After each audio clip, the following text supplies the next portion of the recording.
Бүгін сіздермен өзімнің наурыз көже жасау тәсілімен бөлісетін боламын. Негізі наурыз көже 7 түрлі дәннен жасалады. Қазақ халқы ұзын сарыға сақтаған сүрленген етін асып, сандықтың түбіндегі дәндерден наурыз көже дайындаған екен. Мен наурыз көжеге міндетті түрде бұршақ қосамын.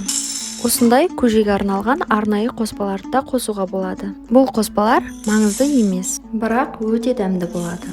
Негізі әркім әрқалай дайындайды. Мен арпа, күріш қостым, кейбіреулер кеспе қосып жасап жатады. Негізі үйіңізде не бар, соны қосып та жасауыңызға болады. Дәндерді жақсылап жуып, еттің сорпасына күріш сияқты бөлек пісіріп аламыз. Арпа мен бұршақ ұзақ уақыт пісетіндіктен бір қатты қайнаған соң ақырын отта 40-45 минут пісіріп аламыз. Наурыз көженің сорпасы сүрленген әрі жылқының етінен жасалу керек. Етін түсіріп, сорпаны сүзіп алғаннан кейін жаңаға піскен дәндерімізді сорпаға салып шығамыз. Көжемізге қатырылған немесе қайнаған құрт саламыз.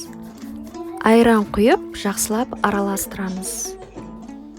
Піскен етімізді, қазы қартамызды турап саламыз. Жақсылап араластырып, ыдысымызға құйып, қонағымызға ұсынамыз. Бұл көжені ыстықтай да, суықтай да жесеңіз өте дәмді болады. Сіздермен болған Марияш, ұнаса лайк басып, пікір жазыңыз.